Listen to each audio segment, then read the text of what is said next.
How technology teleports us away from our lives. Today's digital landscape offers us an unprecedented gift, the ability to instantly transport ourselves anywhere in the world with just a tap. But what happens when this superpower becomes our greatest weakness? Picture this: you're standing at the edge of breathtaking Moraine Lake in Banff National Park. The pristine water mirrors towering peaks, birds sing their ancient songs, and nature puts on its most spectacular show. Yet your fingers are already twitching, reaching for that familiar device that promises something better, something more exciting, just a click away. Sound familiar? You're not alone. The illusion of enhanced living. When virtual teleportation first became mainstream, it felt revolutionary. Suddenly, we could experience the Eiffel Tower at breakfast, grab lunch in Tokyo, and catch sunset at the Grand Canyon, all before dinner. It seemed like we'd unlocked the secret to living 1,000 lives in one. But here's the uncomfortable truth: we've become tourists in our own existence. Think about your last meaningful conversation with a friend. Can you remember staying fully present for the entire exchange, or were you mentally hopping between notifications, planning your next digital destination, half listening, while your attention scattered across multiple timelines? The attention apocalypse Dr. Matthew Crawford, in his groundbreaking work, The World Beyond Your Head, reveals how our modern environment systematically hijacks our attention.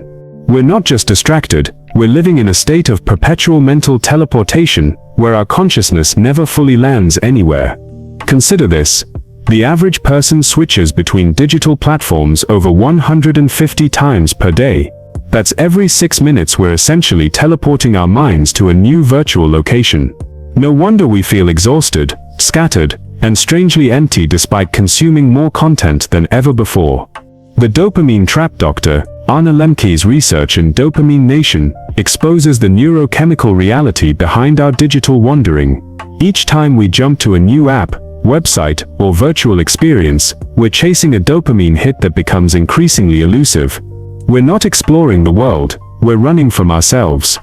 The cruel irony: the more places we virtually visit, the more disconnected we become from where we actually are. We develop what psychologists call continuous partial attention, always somewhere else, never fully here. The high cost of limitless choice. Remember when boredom was just boredom? Now it's an emergency, requiring immediate digital rescue. We've lost the ability to simply be present with discomfort, to let thoughts settle, to experience the richness that emerges from sustained attention. This constant teleportation comes with hidden costs. Relationship erosion. When you're always ready to jump to the next thing, people in your life become temporary stops rather than meaningful destinations. Deep connection requires presence, patience, and the willingness to stay when things get uncomfortable. Decision fatigue. With infinite options always available, we exhaust our mental energy constantly choosing where to direct our attention next, leaving little cognitive capacity for what truly matters.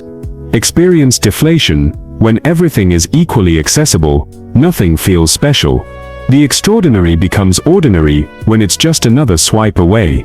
The paradox of connection: we're more connected than ever, yet loneliness rates have skyrocketed. We can instantly reach anyone anywhere, but struggle to deeply connect with the person sitting next to us. We've confused access with intimacy, information with understanding. Social media promised to bring us closer together, but instead created a new form of isolation, surrounded by constant stimulation, yet starving for genuine human connection. Breaking the teleportation cycle. So how do we reclaim our presence in an age of infinite distraction? Practice intentional friction. Make digital teleportation slightly harder. Remove apps from your home screen. Use website blockers during focus time. Create small barriers that force conscious choice rather than automatic escape. Embrace strategic boredom. Schedule time for nothing. Sit with discomfort. Let your mind wander without immediately reaching for digital stimulation. This is where creativity and self-knowledge flourish. Choose depth over breadth. Instead of sampling everything, commit to fewer experiences with greater attention. Read one book deeply rather than skimming 10 summaries. Have one meaningful conversation instead of 20 shallow exchanges.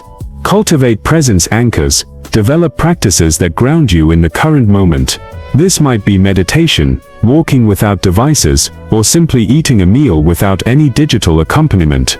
The art of staying, the most radical act in our hyper-connected world, isn't traveling to exotic locations or consuming cutting-edge content. It's staying present with difficult emotions, staying engaged in challenging conversations, staying committed to deep work when your brain craves distraction. Real fulfillment doesn't come from accessing more experiences, it comes from fully experiencing what's already here. Your digital detox challenge. This week, try this experiment. Choose one daily activity and commit to doing it with complete presence. No phone, no background podcasts, no mental multitasking, just you, fully engaged with whatever you're doing.